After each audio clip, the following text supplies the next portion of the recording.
না যে 2026 শুধু বিএনপির জন্য একটা দুঃস্বপ্নের বছর হবে। 2026 ফ্যাসি বিরোধী সবার জন্য দুঃস্বপ্নের বছর হইতে পারে। আর এই দুঃস্বপ্নে পতিত করার দায় আমাদের সবার কম বেশি থাকলেও মাস্টার অব দ্য সেরিমনি হবে বিএনপি, আমাদের প্রিয় বিএনপি। কেন সেটা আলাপ করে নিই। আমি কয়েকদিন আগে একটা ভিডিও করেছিলাম যে বিএনপির কেরা উঠিছে, সেখানে আমি বলছি যে বিএনপি কেন এত নির্বাচন করে। আর সালাউদ্দিন সাহেব কইছে নির্বাচন দেরি করার পিছনে যুক্তিটা কি সেটা দিতে হবে। আমি কইছিলাম যুক্তিটা আমি দেব। তো ক্যারা উঠলে বুঝছেন তো কোন ক্যারা, ওইটাই। ওই ক্যারাতে মানুষ যেমন উত্তেজিত হইয়া যায়, তেমন বিএনপি 2025 সালে খুব উত্তেজিত হয়ে উঠছে। এই উত্তেজনার স্বপ্ন দোষ হবে 2026 সালে। আমি বানাইয়া কিছু বলতেছি না। বিএনপি মানে জিয়াউর রহমানের আদর্শের বিএনপি আমার খুব পছন্দের দল। আর হাসিনার ফ্যাসিস্ট আগ্রাসন থেকে সবচেয়ে বেশি মাইর খেয়া কিচ্ছু করতে না পারার দল হইল বিএনপি। এরা মাইর খাইছে ছাত্রদের কারণে, আজকে তাদের জীবন বাঁচাইতে পারছে। দেখেন রিজভী ভাই কি বলে। ভেঙে বিশেষ করে স্কুল কলেজের মাসুম বাচ্চারা নিজেদের জীবন দিয়ে রক্ত ঝরিয়ে আমাদের কাছকে মুক্ত করেছে, গোটা জাতিকে মুক্ত করেছে। আমি আজকে সেই সমস্ত মাসুম বাচ্চা, স্কুল কলেজের সে সমস্ত ছাত্র ছাত্রীদের যাদের শহীদি আত্মত্যাগের মধ্যে দিয়ে আজকে গোটা জাতি মুক্তি লাভ করেছে এক ভয়ঙ্কর ফ্যাসিবাদ থেকে, সেই সব শহীদদের প্রতি আমার গভীর শ্রদ্ধা জানাচ্ছি। আমি শ্রদ্ধা জানাচ্ছি যারা পঙ্গুত্ব বরণ করেছে, যাদের চোখ চলে গেছে, যাদের পা চলে গেছে, আমি তাদের প্রতিও শ্রদ্ধা জ্ঞাপন করছি। আর পাশাপাশি আমি একটু বলতে চাই, সারা বাংলাদেশের আজকে গণতন্ত্রের যে বিজয় হয়েছে, এইটা আমাদেরকে, এই উল্লাসকে আমাদেরকে সংহত করতে হবে। আর যখন হাসিনা ছাত্রদের হাতে জয় বাংলা হইল, তখন বাইর হইয়া বাঘের মতো গর্জন করা এই দলের নাম হইতেছে বিএনপি। যারা এদের জীবন বাঁচাইলো, যাদের জন্য খালেদা জিয়া আজকে তার ছেলের বাসায়, যাদের আত্মত্যাগে আজকে বিএনপির নেতাদের এত লম্ফজম্প, তারাই নাকি আবার আন্দোলনের মূল মাস্টার মাইন্ড। বাংলাদেশের মানুষকে 16 বছর ফ্যাসিবাদের থেকে বাঁচানো কি করছে বিএনপি? বাঁচাইতে পারছে? 1/11 ঘটানো বন্ধ করতে পারছে? তখন তো ক্ষমতায় বিএনপি জামাত পারেনি। বাংলাদেশের উপরে যাইতে বসে এই ফ্যাসিবাদী শাসন, এইটা থেকে মুক্ত করার জন্য বিএনপি কি করছে? তা ওনারা বলেন ওনা মাস্টার মাইন্ড। তা অনেকের মধ্যে একজন না, অন্যতম না, একমাত্র মাস্টার মাইন্ড। শুনেন, 16টি বছর ধরে বিএনপিকে নিশ্চিহ্ন করতে চেয়েছে হাসিনা, আর জনাব তারেক রহমান কি বিচক্ষণতার সঙ্গে বিএনপিকে রক্ষা করেছে। শুধু রক্ষা করেছে এটা বললে ভুল হবে না। কার্যকর আন্দোলন গড়ে তোলার জন্য যা যা করার দরকার, এই আন্দোলনের একমাত্র মাস্টার মাইন্ড হচ্ছে জনাব তারেক রহমান। এটা যদি কেউ ব্যাখ্যা করে বোঝাতে হয় তাকে, তাহলে একটু অসুবিধা। এই কথায় এখন আর হাসি পায় না। আমি হাসে কি করুম? পাবলিকই তো হাসতে হাসতে শেষ। তো বিএনপির কাছে আমার প্রশ্ন, আপনারা যদি আন্দোলনের মাস্টার মাইন্ড হবেন, তাহলে আপনাদের 31 দফার একটা দফাতেও এই জুলাই আগস্ট বিপ্লবের আন্দোলনের শহীদদের, আহতদের নিয়ে কোনো দফা নাই কেন? 1971-এর মুক্তিযোদ্ধাদের নিয়ে তো 21 নম্বর দফা আছে। তাদের তালিকা করবেন, স্বীকৃতি দেবেন। 2024-এর স্বীকৃতি কোথায়? তাদের পুনর্বাসন কোথায়? ভুলে যান না, এটা আপনাদের 2001-2006-এর অ্যানালগ দেশ না, এটা প্রযুক্তির বিশ্ব। নির্লজ্জভাবে আন্দোলনের ক্রেডিট নেবেন, আবার এইভাবে ধরা খাইবেন, আবার ক্ষমতায়ও যাইবেন। এত খাইতে চান কেন বাবারা? খাইবেন ভালো কথা, খাওয়ার জন্য তো চাষাবাদ করা লাগে। ছাত্রদের কি হালের বলদ পাইছেন যে তাদের ময়দা খেতে চাষ কইরা ক্ষমতা যাওয়ার স্বপ্ন দেখবেন? এই স্বপ্ন আপনার স্বপ্ন দোষ হবে 2026 সালে। চলেন দেখি কেন। 2026 বাংলাদেশের জন্য খুবই জটিল, খুবই কঠিন, খুবই অনিশ্চিত একটা বছর হবে। বাংলাদেশের মানুষকে হাসিনা সরকার উন্নয়নের যে মূলা দিছিল, ওই মূলা ক্ষেত দেখা 2021 সালে আমাদেরকে অনুন্নত রাষ্ট্র থেকে উন্নয়নশীল রাষ্ট্রের মর্যাদা দেওয়া হয়েছিল। মর্যাদা না, কিন্তু এই উন্নয়নশীল রাষ্ট্র হিসেবে বাংলাদেশের জন্য অপেক্ষা করতেছে কি কঠিন চ্যালেঞ্জ। সব চ্যালেঞ্জের কথা আজকে কমু না, তবে আমরা মাঝে মাঝে বিএনপির এইভাবে পরীক্ষা নিব। আপনাদের প্রথম চ্যালেঞ্জ হইলো না, সব চ্যালেঞ্জের কথা আজকে কমু না, আজকে কয়েকটা চ্যালেঞ্জের কথা কমু, বাকিগুলো খুঁজে বের করেন। আপনারা তো বহুত বুঝেন, সবার থেকে বেশি বুঝেন। আমাদের প্রথম চ্যালেঞ্জ হলো 2026 সাল থেকে আমরা ইউরোপিয়ান বাজারে জিএসপি প্লাস পাবো না। জিএসপি হইল সেই মেকানিজম যেটা দিয়ে ইউরোপিয়ান বাজারে আমাদের পণ্যের, বিশেষ করে গার্মেন্টসের শুল্কমুক্ত প্রবেশ নিশ্চিত করা হয়। এর মধ্যে অন্যতম হইল তৈরি পোশাক শিল্প। 2026 সালে জিএসপি প্লাস পাওয়ার অন্যতম শর্ত হইল সুশাসন, কলকারখানার শ্রমিকদের অধিকার নিশ্চিত করা। সুশাসনের কথা কইলাম না, ওইটা আপনারা কেমন পারবেন সেটা 2001-2006 সালের কথা মনে আছে, কিন্তু কলকারখানার শ্রমিকদের অধিকার নিশ্চিত করতে আপনারা যে পরিকল্পনা দরকার সেটা আপনাদের নাই। কেন জানেন? আপনারা হলেন ব্যবসায়ী আর বুর্জাদের নিয়ে তৈরি দল। গরিব মানুষরা রক্ত দেয় আর বড় লোকরা মাখন খায়। আপনাদের যারা জনগণের সাথে সম্পৃক্ত ছিল তাদের কি অবস্থা আমি একটু পরে দেখাবো। হ্যাঁ, কি অবস্থা, বের করে দেন, নয়তো মেরে ফেলে, পিঠে মরে যায়, বনে বাজারে ঘুমায় বেড়ায়। ঢাকায় এসে রিক্সা চালাইছে যে সমস্ত লোকেরা, দারোয়ান হয়েছে, পাঠাওয়ে কাজ করছে, তাদের কোনো খবর থাকে না। সবাই আইসা তখন টেকার লোভে জড়া হয় আশেপাশে, অর্থলোভী এলিট। আর এই রাসেলের মতো লোকেরা আপনাদের দলে ফিরতেছে, নতুন এসালম হয়ে উঠতেছে। আপনাদের এক্সাম্পল দিই, আপনাদের তৃণমূলের নেতাকর্মীদের কি অবস্থা, আপনাদের যুব দলের নেতারে আর্মি পিটায় মেরা ফেলাইলো, দেখছেন বাচ্চাগুলোর কি অবস্থা। অথই পাথারে পড়ছে এই পরিবারটা। ভাই, এই দলের রাজনীতি করেন, এই দলের হয়ে আমার পেজে ঝাঁপায় পড়েন জিজ্ঞাসা নিয়ে, এই পরিবারের খোঁজ দিয়ে আমাকে জানান, এই পরিবারের সব দায়িত্ব আমি নেব। জি না, আমার টাকা নাই, আমি বড় লোক কেউ না, আমার বাপের জমিদারি ছিল না, ভিক্ষা করবো সবার কাছে, আমার ভিক্ষা দিতে কোনো গ্লানি নাই। একটা লোক সারা জীবন বিএনপির রাজনীতি করে গেল, আর্মির পিটানিতে জীবন গেল, তার পরিবারকে বাঁচানোর জন্য পিনাকি ভিক্ষা করবে, আর পিনাকি শেষ জীবনে অপবাদ নেবে যে ভিক্ষা করার টাম করে কোটি কোটি টাকা আত্মসাৎ করেছে। আমি এগুলো জানি, হ্যাঁ এগুলো জানি, এটাই বাংলাদেশ। হ্যাঁ বুঝছাও। যাই হোক, আমারে খোঁজ দিয়েন, এই পরিবারের দেখভাল করার দায়িত্ব যেন আমাকে দেন খোদা তাআলা, এই তৌফিক যেন দেন, ওনার পরিচয়টা দিয়েন, আমার সাথে যোগাযোগ করাই দিন। এই বিএনপিতে অলিগার ভিড়তেছে না, এদের টাকা কামানোর একমাত্র উপায় হইল শ্রমজীবী মানুষের শোষণ। এরা তো শ্রমিকদের বেতন দিবে না, কলকারখানায় উন্নত কাজের পরিবেশ তৈরি করবে না, কারণ এইগুলা করলে তো টাকা কামাবে কেমনে। তাই আমরা বিএনপির ক্ষমতায় আসলে জিএসপি প্লাস পাবো না, লিখে রাখেন। আর আমরা ইউরোপিয়ান বাজারে আমাদের যে অ্যাডভান্টেজ ছিল, পণ্যের যে অ্যাডভান্টেজ ছিল, আমরা যে দাম দিতে পারতাম সেটা আমরা দিতে পারবো না, সেটা হারাবো, লিখে রাখেন। আর একটা চ্যালেঞ্জ হলো 2026 সাল থেকে আমাদের উপর আন্তর্জাতিক কপিরাইট আইনের প্রয়োগ শুরু হবে। এ মানে কি জানেন? সব কিছুরই কপিরাইট আছে, বুঝছাও, সব কিছুর ওই কপিরাইটের ফি দিতে হয়। বইয়ের যেমন কপিরাইট থাকে, আমি অবশ্য বইয়ের কপিরাইটের ফি পাই না, আমি কপিরাইট ছেড়ে দিচ্ছি। সেজন্য দেখেছেন না মেলা বই আবার ছাপা হয়ে খালি বিক্রি হয়, কিন্তু এটা পয়সা কালে আমি পাই না। এইরকম কপিরাইট আছে পৃথিবীর সব জিনিসের উপরে, ওষুধের উপরে আছে। এই কপিরাইটের যখন প্রয়োগ শুরু হবে তখন ওষুধের কপিরাইটের ফি আমরা এখন দেই না, সেজন্য আমাদের দেশে ওষুধের দাম কম। এই কপিরাইট আইন প্রয়োগ শুরু হলে প্রথম ভিকটিম হবে আমাদের ওষুধ শিল্প। আজকে গরিব মানুষ যে ওষুধ 10 টাকা দিয়ে কিনে খাইতেছে তার দাম হবে 500 টাকা। আমাদের তখন ওষুধ উদ্ভাবনের যে সূত্র, তার জন্য রয়্যালটি দিতে হবে, কপিরাইট ফি দিতে হবে। অলরেডি আসন্ন দাম বাড়ার সাথে মানুষের অভ্যাস তৈরি করে নেওয়ার জন্য আইএমএফ ওষুধের দাম বাড়ানোর জন্য পরামর্শ দিছিল এবং ভ্যাট প্রয়োগ করছিল। আমরা দাবরানি দিছি, সরকার তাৎক্ষণিক সিদ্ধান্তে বাতিল করছে, আমরা ধন্যবাদ জানাই। অবশ্যই এইরকম জনমুখী সিদ্ধান্ত বিএনপি নিতে পারবে না, কারণ তাদের তো ব্যবসায়ী ক্লাবকে টাকা কামানোর ধান্দা করে দিতে হবে। অর্থাৎ বিএনপি ক্ষমতা আসলে 2026 সালে ওষুধ রপ্তানি বাদ দেন, দেশের মানুষকে কম দামে বা এখনকার দামে ওষুধ সরবরাহ করতে পারবেন না আপনারা। দেখেন আব্দুল মুক্তাদির কি বলেন, উনি ইনসেপ্টা কোম্পানির মালিক, আমার কালে বস ছিলেন ক্ষুদ্রকালে। 26-এর পরে আমাদের দেশে আর প্যাটেন্টেড ওষুধ তৈরি করতে পারবো না, সেগুলির জন্য আমাদেরকে রয়্যালটি দিতে হবে এবং অনেক ওষুধের দামই এমন হতে পারে, যেমন একটা এক্সাম্পল দেই আপনাদেরকে। আপনারা যদি হেপাটাইটিস সি এর আমরা যে ওষুধটা বাংলাদেশে তৈরি করি সেটার দাম হলো মাত্র $6, আর সেটা বাইরে বিক্রি হয় $1000 একটি ট্যাবলেট। তাহলে আমরা যেটা $6 বাংলাদেশে দিচ্ছি ওটা $1000 তো মানুষ খেতে পারবে না, এবং একটা ট্রিটমেন্ট হলো 87টা ট্যাবলেট খেতে হয় একবারে। তো বাংলাদেশের কোন লোক হেপাটাইটিস সি হলে পারে $87,000 দিয়ে এটা খেতে পারবে? দেখেছেন কি ধাইয়া আসতেছে। এরপরের চ্যালেঞ্জ হইল বিদেশিরা আমাদের যে সহজ শর্তে ঋণ দেয় সেটা বন্ধ হয়ে যাবে। আমাদের তখন উন্নয়ন বাজেটের ঘাটতি মোকাবেলা করতে বাণিজ্যিক হারে বৈদেশিক ঋণ নিতে হবে। তাইলে বুঝতে পারতেছেন সুদ দিয়া ঋণ নিতে হবে।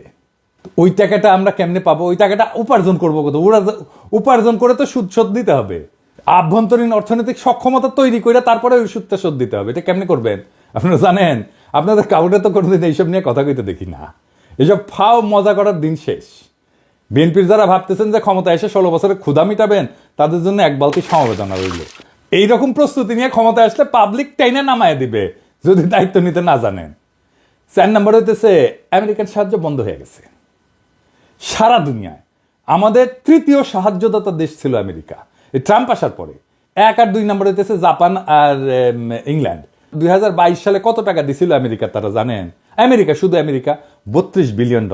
এই টাকাটা হাওয়া হয়ে যাবে, কই পাবেন সেটা? $32 বিলিয়ন তো লাগবে, তাইলে কেমনে সামাল দেবেন, কোত্থেকে পাবেন? আমাদের পাশা ঢাকতে সামনে উদাম হয়, আর সামনে ঢাকতে পাশা উদাম হয়। পারবেন এই টাকার বিকল্প যোগান দিতে? পারবেন না ভাই। দেখেছেন তো IMF $4-5 বিলিয়ন দিতে কিরকম প্যারাপ্যারি করে। $32 বিলিয়ন কোটি থেকে পাবেন। তবে এইসব চ্যালেঞ্জের সমাধান আমাদের জানা আছে, কারণ আমরা গত 10 বছর যখন হাসিনারে খেদানোর আন্দোলন করেছি, তখন আমরা এটা নিয়ে কাজ করে রাখছি, ঠিক করে রাখছি। হাসিনা জয় বাংলা হইলে আমাদের কি কি করা লাগবে, এই সংকট মোকাবেলা করার জন্য কি কি করা লাগবে, সেটা আমাদের প্ল্যান করা আছে। তার প্রথম পদক্ষেপই ছিল প্রফেসর ইউনূসের মতো বিশ্ববরণ্য ব্যক্তিকে প্রধান উপদেষ্টার পদে বসানো। আলহামদুলিল্লাহ আমরা এটা পারছি, উনি রাজি হয়েছেন। তিনি এমন একজন মানুষ যার আন্তর্জাতিক খ্যাতির কথা বিবেচনা করে বিশ্ব নেতারা আমাদের অভূতপূর্ব সুযোগ দেবেন এবং দিতেছেন। ট্রাম্প সব সাহায্য বন্ধ করে দিলেও রোহিঙ্গা ক্যাম্পে সাহায্য বন্ধ করে নাই। কাদের কারণে? আমাদের সরকারের কারণে, প্রফেসর ইউনূসের কারণে। তো প্রফেসর ইউনূসের এত গুরুত্ব কেন? কারণ যেই মানুষ তার অর্থনৈতিক মডেল দিয়া সারা বিশ্বে দারিদ্র মোকাবেলা করছেন, সেই মানুষের 3-0 কনসেপ্ট, যেটা আমি আগে কইছিলাম, এটা প্যারিস অলিম্পিকের মূল প্রতিপাদ্য বিষয় ছিল। উনি ছিলেন প্যারিস অলিম্পিকের একজন প্রধান ব্যক্তি। সেই মানুষের চেয়ে উপযুক্ত কোনো পার্সোনালিটি কি আপনাদের মধ্যে আছে, যিনি ভারতের আর পশ্চিমের ঠাপ একই সাথে সামলাইতে পারবেন? আপনি তো পারেন নাই 1-11-এ। ক্ষমতায় আপনার লোক ইয়াজউদ্দিন, আর্মি চিফ আপনাদের বানানো, তারাই আপনারা উস্তে দিল, সাথে জামাতও ছিল। পারেন নাই 1-11টাকে। এখন আপনারা কেমনে পারবেন? যাই হোক, আমাদের পরিকল্পনার একটা ডেমো দিলাম।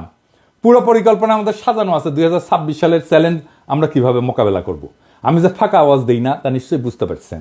অনেক পরিকল্পনার মধ্যে দিচ্ছি, আরো দিব। এমন না যে পরিকল্পনা পরে বাস্তবায়ন করা হবে। পরিকল্পনা কিভাবে করতে হয় সেটা দেখাইছি। সমস্যার 100টা সমাধান আছে। কি ভাবছিলেন যে আপনাদের জন্য আর বলে দিব বাকিগুলা? আপনাদের পরীক্ষা নকল করার মতো সরকার নকল করে চালাবেন? আমাদের সাথে অ্যালাই করেন। আমরা যেভাবে দেখতে চাই আপনাদেরকে সেইভাবে থাকেন, সেই রাস্তায় থাকেন, আমাদের সাহায্য পাবেন, আমাদেরকে পাশে পাবেন। আমাদেরকে তো শত্রু মনে করতেছেন এখন। হ্যাঁ, আমাদের কাছে সব বিষয়ের ওষুধ আছে। আপনারা এই লোকগুলোকে চান কিনা পাশে, সেটা আপনাদের সিদ্ধান্ত। এবার আসেন দেখি বিএনপি কেন নির্বাচন চায়। কারণ বিএনপির কাছে নির্বাচন হইতেছে হরলিক্স। হ্যাঁ, এমনি এমনি খায়। হ্যাঁ, ওই যে দেখেন, আমার ভাই টাকায় 16 আনাই উসুল। আমি তো এমনি এমনি খাই। হরলিক্স। বিএনপির নির্বাচন এমনি এমনি চায়, মানে বুঝে না কেন চায়। আসল কথা হইলো, বিএনপিকে নির্বাচনের জন্য চিল্লাইতে বুদ্ধি দিচ্ছে তাদের নয়া বন্ধু ভারত। ভারত এখন বিএনপিকে দিয়ে আওয়ামী লীগের পুনর্বাসন করবে, আর বাংলাদেশকে তার দাসত্বের অধীনে রাখবে। বিশ্বাস হয় না? দেখেন, মির্জা ফখরুল যখন নির্বাচনের ডাক দেয়, তখন ছাত্রলীগ তাদের বিদেশে পলাতক নেতাদের দিয়ে আন্দোলনের রূপরেখা প্রকাশ করে। ছাত্রলীগের এই সাহস কোথেকে আসে আমি জানি না। মায়ের মনে কম খাইছিল। আমি কইছিলাম যে এদের জন্য মায়ের চেয়ে উপকারী আর কোনো ভাইটামিন নাই।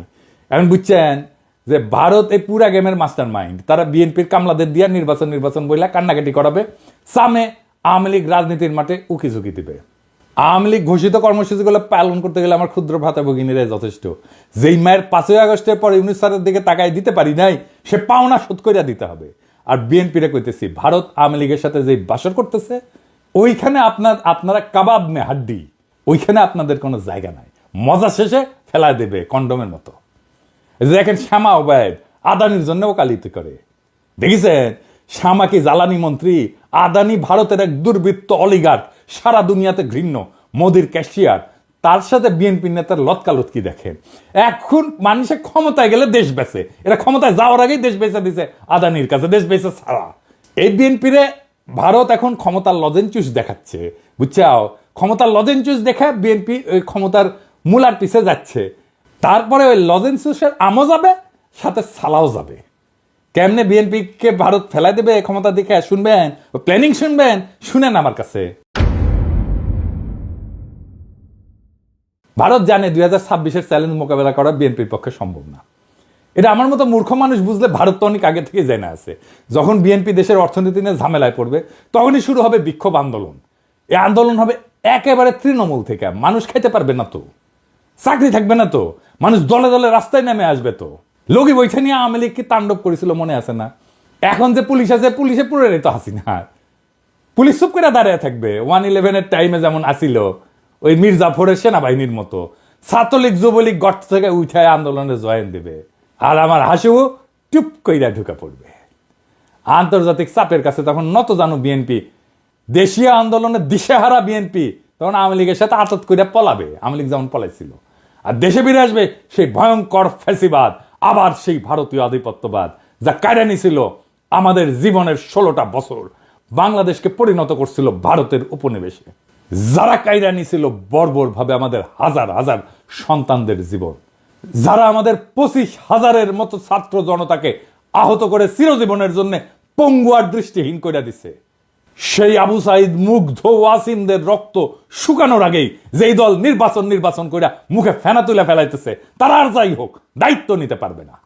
আপনাদের রিকমেন্ড করা যত লোক অন্তর্বর্তীকালীন সরকারে আছে তাদের পারফরমেন্স দেখে আপনাদের দক্ষতা আমাদের কাছে পরিষ্কার। স্বরাষ্ট্র উপদেষ্টা কার রিকমেন্ডেশনে জানেন? বিএনপির। শিক্ষা উপদেষ্টা কার? বলছিলাম তো, বিএনপি। এই খারাস বিদেশে কোনো অনুষ্ঠানে যায় না।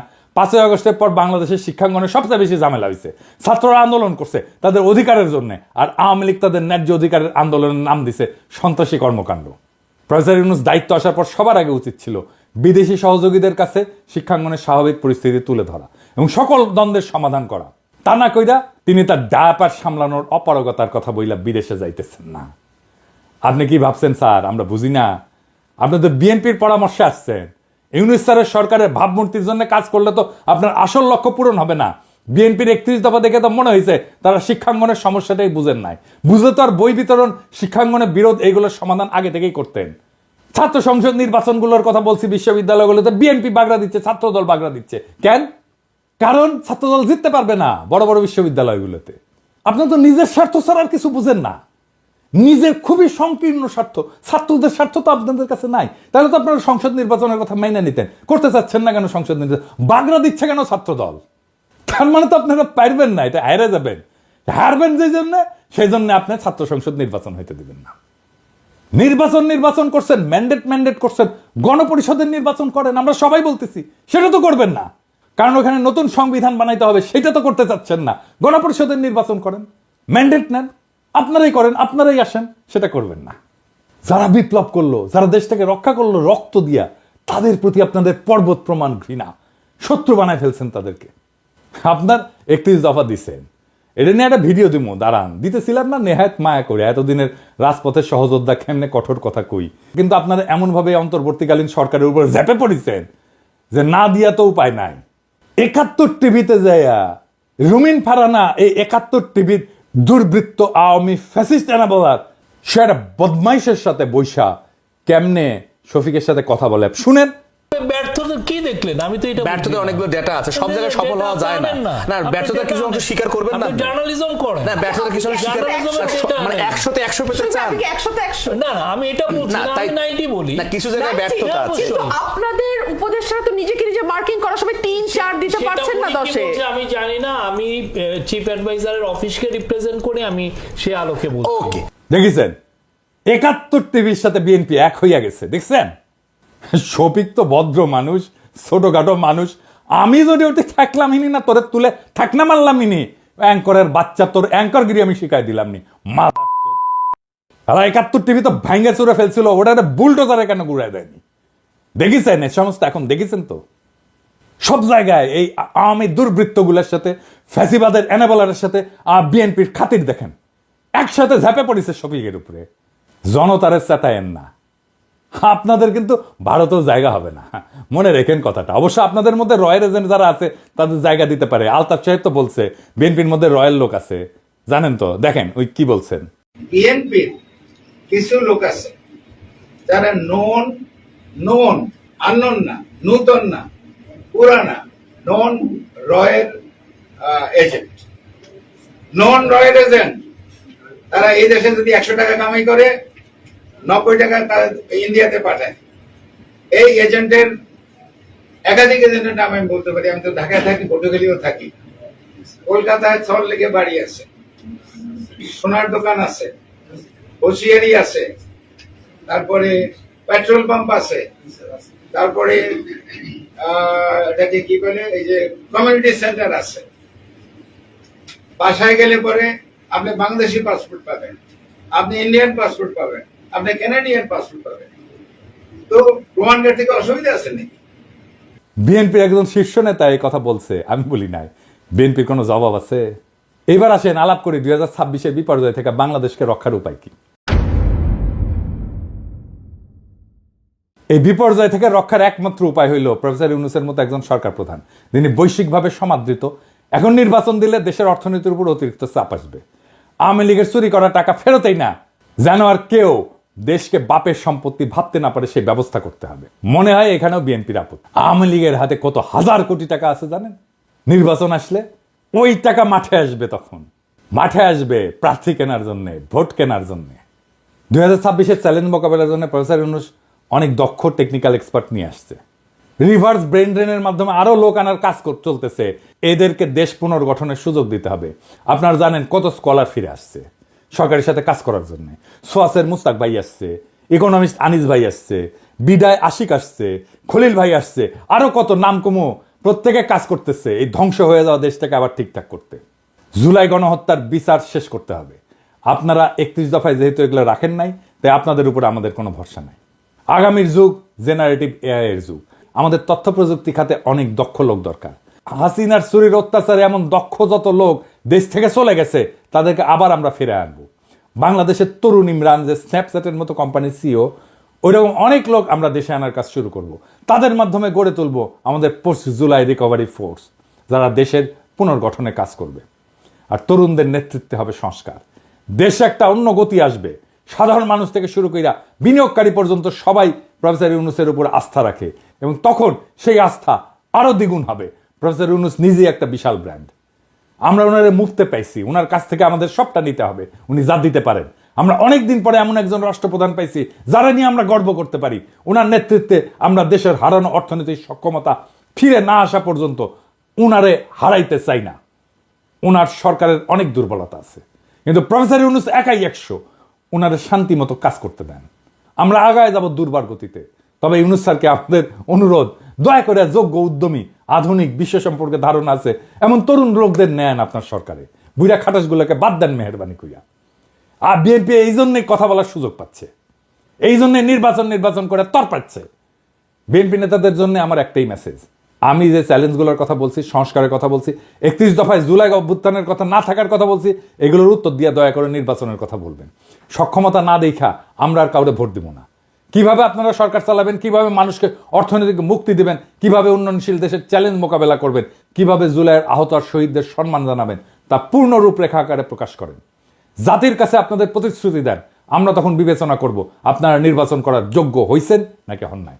তার আগে নির্বাচন করলে আমাদের প্রতিবাদ চলবে। আর আমরা কিন্তু না যাই না কথা বলি না, তথ্য প্রমাণ নিয়ে কথা বলি। আমরা যদি কথা বলা শুরু করি, আমাদের বিরোধী বানায়েন না, আমাদের শত্রু বানায়েন না, আপনাদেরই ক্ষতি। জনগণ আর মার্কা দেখা ভোট দেবে না, মানুষকে বলদ ভাইবেন না। জনগণ ভোট দেবে যোগ্য এবং দক্ষ প্রার্থীকে। ভোটের আগের হিসাব আর চলবে না, টাকা দিয়া ভোট কেনা যাবে না। আপনাকে আপনার দলের অবস্থা একটু বলি, হ্যাঁ, কিছু মনে করেন না, পার্সোনালি নিয়েন না, কারণ এগুলো কেউ বলবে না, এই বান্দাই বলবে একমাত্র। আপনাদেরকে আমি আমার বগুড়ার আপনাদের দলের একটা চিত্র দিই। আমি এইভাবে এই লেভেলে যাই না, কিন্তু বগুড়া তো আমার জন্মভূমি, আমার নারী পোতা আছে। আর বগুড়া হইতেছে সেই বগুড়া, যেই বগুড়া বিএনপির পুণ্যভূমি, জিয়াউর রহমানের জন্মস্থান। তো বগুড়া তো বিএনপির জন্য পুণ্যভূমি হওয়ার কথা, তাই না? এখানে মডেল বিএনপি থাকবে, এখানে বিএনপির জেলা কমিটি হবে, একটা মডেল কমিটি, যা সারা বাংলাদেশের মানুষ দেখবে আর বলবে, ওয়াও কি চমৎকার কমিটি, কি সুন্দর কমিটি। এইখানে তো বিএনপির কিছু দরকার নাই, এখানে তো এমনি মানুষ বিএনপি করে রে ভাই। এইখানে তো বিএনপির মাস্তান পালার দরকার নাই, এখানে তো ম্যানেজ করার দরকার নাই, এখানে তো মাফিয়া পালার দরকার নাই। এমনি বগুড়ার মানুষ বিএনপি করে, বগুড়া মানুষের নিঃশ্বাসে বিএনপি। এইখানে আপনি নেতা কি দিচ্ছেন আমরা দেখি, হ্যাঁ, নেতা কি দিচ্ছেন? রেজাউল করিম বাদশা, বগুড়া জেলা বিএনপির বর্তমান সভাপতি, সাবেক বগুড়া পৌরসভার মেয়র। বাদশার ছোট ভাই আছে কয়েকজন। 1 নম্বর হইতেছে টোকন, মোহন, খোকন, নয়ন, জয় এবং দীপন। আমরা একে একে প্রত্যেকের আমলনামা দেখি। টোকন সাবেক 2 বারের প্রেস ক্লাবের সভাপতি, একবার বগুড়ায় এমপি ইলেকশন করছে আওয়ামী লীগের মনোনীত প্রার্থী হিসেবে। কিছুদিন আগে বিভিন্ন জনের কাছ থেকে টাকা চাঁদা নিয়ে সংসার চালাইতো। টোকনের এক ছেলে খুনি এবং চাঁদাবাজ, মার্শাল্লাহ। 2 নম্বর মোহন, বগুড়া জেলা আওয়ামী লীগের সাবেক সহসভাপতি, বগুড়ায় প্রায় 40টা খুনের সাথে পরোক্ষ এবং প্রত্যক্ষভাবে জড়িত। খুনি, চাঁদাবাজ, দখলবাজ এবং নেশাখোর। বগুড়ায় যে কত বাড়ি সম্পদ দখল করছে তার ইয়ত্তা নাই। কোটি কোটি অবৈধ টাকার মালিক। যুবলীগের লিটন পোদ্দার, আলহাজ, মুস্তাকিম, মতিন, আদিল, করিম, এরকম অসংখ্য খুনির গডফাদার। ওর মেয়ের জামাইও খুনি, মেয়ের জামাই পলাতক আছে মালয়েশিয়া। মোহন পলাতক ইন্ডিয়া থাকে, ইন্ডিয়াতে আবার বাড়িও আছে মার্শাল্লাহ। 3 নাম্বার খোকন, দিনরাত নেশা করে, ফেন্সিডিল গাঁজা আফিম সবই খায়, আবার মাঝে মাঝে তাবলিগও করে, কি একটা অবস্থা। 4 নাম্বার নয়ন, 3 বারে বগুড়া প্রেস ক্লাবের সভাপতি, মার্শাল্লাহ, লেখাপড়ায় খুবই ভালো, শুধু এইচএসসি পাস, এর উপরে আর পাস দিবার পারেনি, বর্তমানে পলাতক।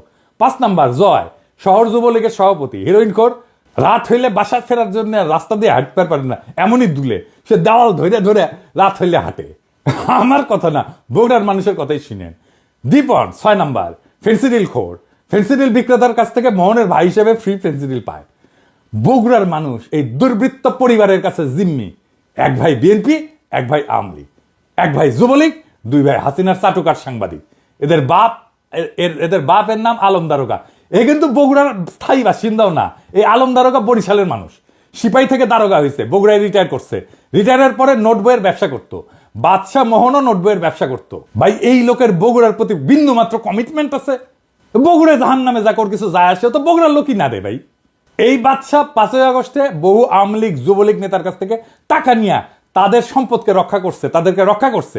বিশেষ করে আলহাজের কাছ থেকে নাকি 1 কোটি টাকা নিছে, যে ওর বাসায় আগুন ধরে গেছিল, ওই আগুন লাগানোর চেষ্টা করছিল, আবার ওই 1 কোটি টাকা নিয়ে আগুন লাগায় নেই আর কি। বিএনপির নতুন নেতা দেন, এই লোক বিএনপির নেতা থাকলে বিএনপিকে আমাদের বলতে হবে কেন এই লোক বিএনপির জন্য বগুড়াতে অপরিহার্য। মানে একই পরিবার বিএনপি আওয়ামী লীগ ভাগ হইয়া সারা শহরে রাহাজানি করবে, আর জনগণ মুখ বুঝা সহ্য করবে? হ্যাঁ, এত বোকা ভাবেন বগুড়ার লোককে? এই পরিবারের কাছ থেকে বগুড়ার মানুষকে রক্ষা করতে হবে। জানি না বিএনপির কাছে এই দুর্বৃত্ত পরিবার কেন এত পছন্দের। এই লোক বগুড়ার নেতৃত্ব দেবে, এর নেতৃত্ব বগুড়ার মানুষকে মাইনা নিতে হবে। এত তুচ্ছ ভাবেন বগুড়ার মানুষকে? যেই মাটিতে জিয়া জন্ম নেয় সেই মাটিতে এই দুর্বৃত্ত পরিবারের হাতে জিয়ার আদর্শ বয়ে নেওয়ার ভার কেমনে দেন ভাই? আর মানুষ পান নাই নাকি? এর সাথে ভালো মানুষ নাই আপনাদের বিএনপিতে? আমরা একটা শুদ্ধ বাংলাদেশ চাইছিলাম, তার জন্য আমাদের সন্তানেরা অকাতর জীবন দিছিল, একই পাক চক্রে ঘুরপাক খাওয়ার জন্য তারা জীবন দেয় নাই। আমরা চাই বিএনপি নতুন সময়ের দিশা দিক, মানুষের এই বিপ্লবী আকাঙ্ক্ষাকে ধারণ করুক। আমরা একটা নতুন বাংলাদেশ চাই। আপনাদের দল পরিশুদ্ধ করেন, দেশের অর্থনীতি গতিশীল করে সব চ্যালেঞ্জ মোকাবেলা করে প্রফেসর ইউনূস যথাসময়ে নির্বাচন দিবেন, এইটা মেহেরবানি করে ওনার উপরে ছাইড়া দেন, ওনার বিবেচনার উপরে। আমরা দেশবাসী ওনার উপরে আস্থা রাখছি, আপনারাও রাখেন। দেশবাসীর মুখোমুখি দাঁড়ায়েন না মেহেরবানি কইরা। আপনারা আমাদের সহযোদ্ধা, আমরা ছাত্রদের নেতা মানছিলাম, এবার আপনারাই আমাদের নেতা হইয়া ওঠেন, নেতার মতো আচরণ করেন। নেতাদের আকাশের মতো উদার হইতে হয়। নেতা সেই যে নিজে কাঁদে অন্যকে কাঁদায় না, নেতা সেই যে কোনো কিছুর আকাঙ্ক্ষা করে না, নেতা সেই যে জনগণের সব কষ্টকে সব দুঃখকে নিজে আপন কইরা নিতে পারে, নেতা সেই যে সবচেয়ে দুর্বল মানুষের আশ্রয় হয়ে উঠতে পারে। নিজেকে প্রশ্ন করেন সেই জায়গায় আসছেন কিনা, না আসতে পারলে অপেক্ষা করেন। ইনকিলাব জিন্দাবাদ।